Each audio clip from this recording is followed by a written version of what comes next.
Welcome back to our series of lessons on nonverbal communication in intercultural settings. This lesson is brought to you by the University of Languages and International Studies. I hope that you will enjoy it. For today's lesson, we will figure out what are the functions of nonverbal codes and the influence of culture on nonverbal communication. Now, let's take a look at its functions. According to the two researchers called Knapp and Hall, nonverbal codes have 6 primary functions, which are: the first one, repeat the message sent by the verbal codes. Number 2, contradict the verbal message. Number 3, substitute or replace for a verbal message. Number 4, complement or add more information to a verbal message. Number 5, accentuate or emphasize the verbal message. And the last one, regulate verbal communication. Its first function is to repeat a verbal message.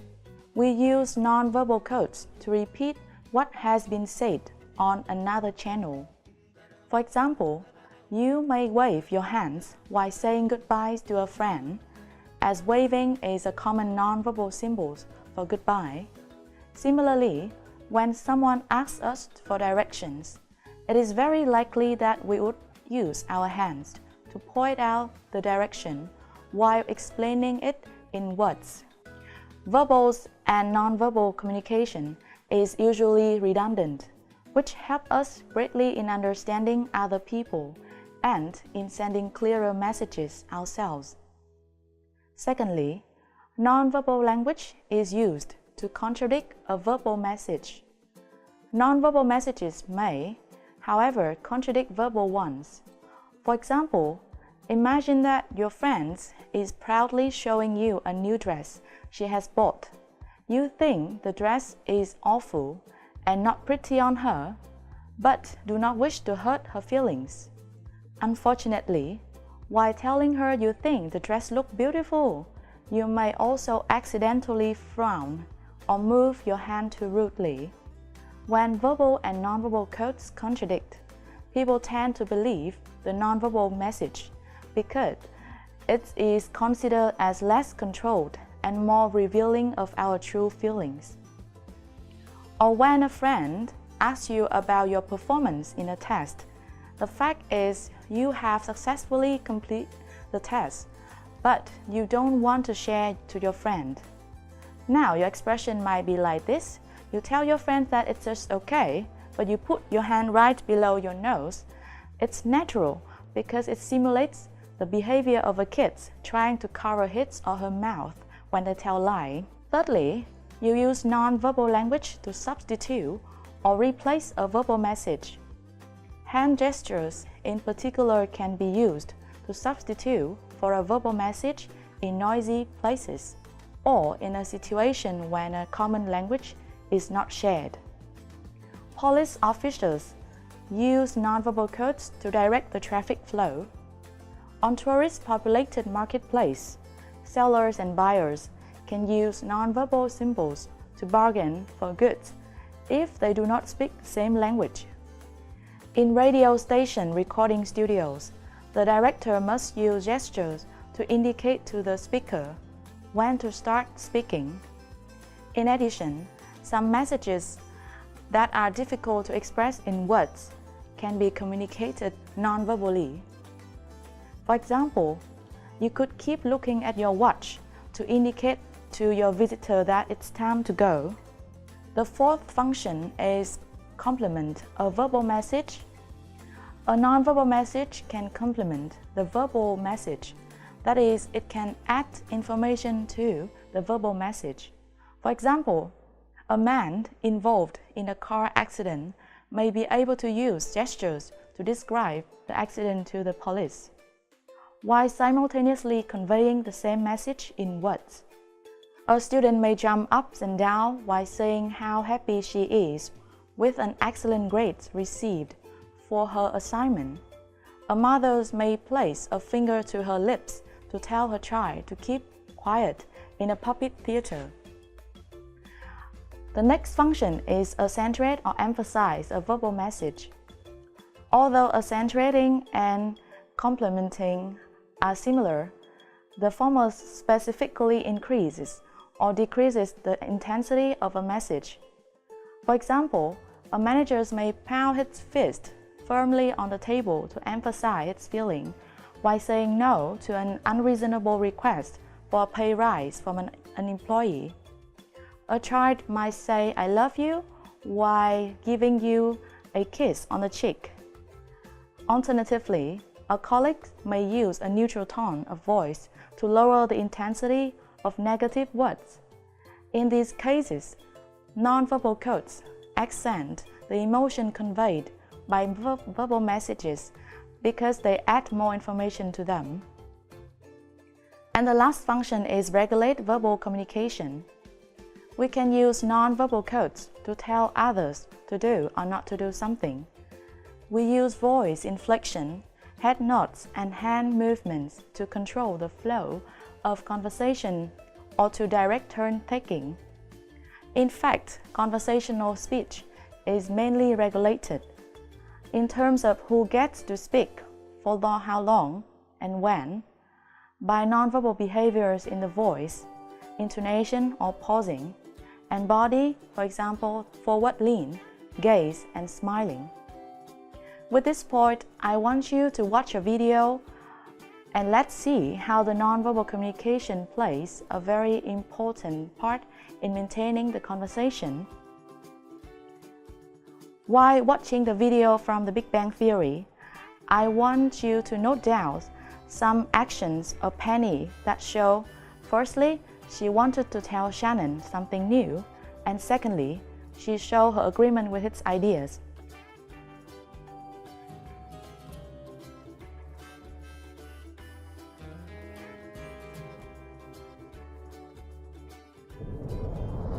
Hello, I'm Dr. Sheldon Cooper. Welcome to Sheldon Cooper Presents Fun with Flags. Fun with Flags is not just for the flag aficionado, it's also for the flag novice. So to help me with that, please welcome my friend, neighbor, and flag virgin, yet not a real virgin, Penny. Hello. So Penny, I understand you would like to learn more about flags. Yeah, I can't tell you how many times I've been at a party where everyone's talking about flags and I just couldn't join in. Yeah. Well, you came to the right place. I'm sorry, can we just pause for a minute? What's wrong? I just think it might look more natural if you talk to me instead of the camera. You know, like a real conversation. It's something we work on in my acting class. Interesting. A few people in the comments section have said that my delivery is robotic. Perhaps that isn't the compliment it sounds like. Yeah, let's try it again, and maybe this time you could work on your body language a bit. You know, when you're all hunched like that, you're shutting the audience out, but when you're relaxed and open, you're inviting them in. Right. And which one do I want? Let's try open. Our friend the flag's taught me anything, it's to go where the wind takes you, as long as you remain firmly attached to a rigid pole. Good news, the latest episode of Fun with Flags is online. Oh, that's right. How'd it go with Penny? Much better than I expected. She even gave me some helpful tips about acting and body language. Watch. Welcome to my world. Not welcome to my world. Welcome, not welcome. Subtle but powerful. I know. I'm still learning to control it. Did you tell Penny how helpful she was? Why would I do that?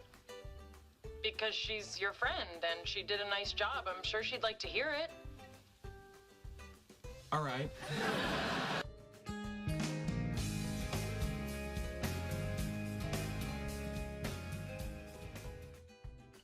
So I guess that now you have some answers. Let me share with you my interpretation from the video. Please watch this shortcut. You're gonna notice that when Penny asked Shannon to pause for a minute, she slightly touched on the hand of Shannon to get his attention. I'm sorry, can we just pause? Or with this video shortcut, when Shannon shared with Penny about some comments that said he had robotic delivery, Penny kept nodding her head to show the agreement.